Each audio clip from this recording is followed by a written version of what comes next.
Hey, this is Victor Antonio, and today I want to talk to you about decoys and how to use them to price more effectively. In other words, get people to buy more. Now, there was a study done by National Geographic. I call it the popcorn test, right? So let's say I'm offering you 2 bags of popcorn. You got $3 and you got $7. Which one do you think most people would choose? Well, if you've seen some of my past videos, you know that the majority of people will probably choose the smaller one. So in this case, let's say out of 100 people, again, 80 people bought at $3, which is $240. And the other difference, the 20 people bought it at $7, which is $140, which means that that day in that theater, they made $380 with this crowd. Now, let me ask you a question. If I wanted to add a third option in between these two, where would you put it? What would the price point be? You got $3 and $7. If I wanted people to buy a more expensive one than $3, I would probably put one at $5. Now, if I had 3, 5, and 7, I'm telling you right now, the majority of people would pick the one in the middle. 3, 5, 7, pick the one in the middle, right? So again, you could run the numbers there to see how those numbers would roll out by simply adding a third option right in the middle. Now, what if I still had to add a product in the middle, but I wanted people to buy the $7 one? What could I do? Well, you do this. You add a decoy. Here's what a decoy is. This decoy shifts the price point more towards the $7. Now, let's walk through the psychology of this. It's really interesting.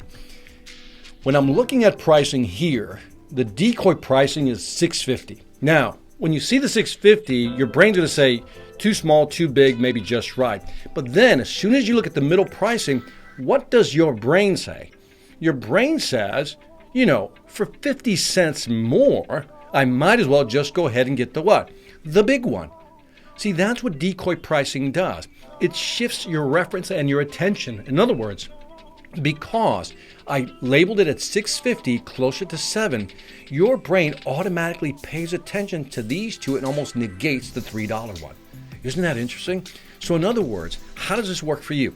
When you're putting together pricing for clients, what you want to do is give them 3 options. And again, if you did 3, 5, 7, the majority of people choose the one right in the middle at $5.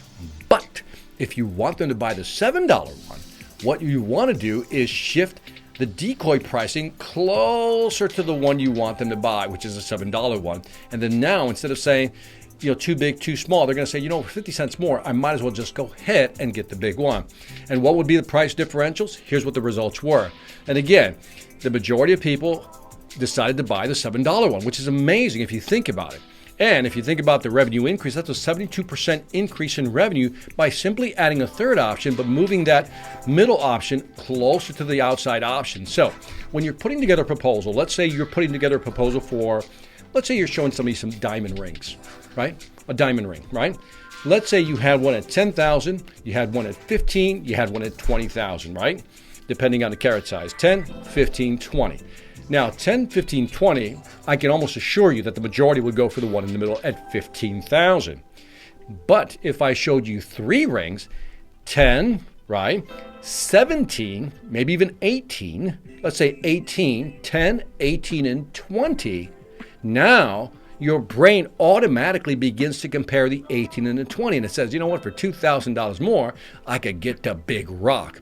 So that's how you use price decoys in your proposals to shift the buyer's attention towards the package or the product you want them to buy. Try it and let me know how it works.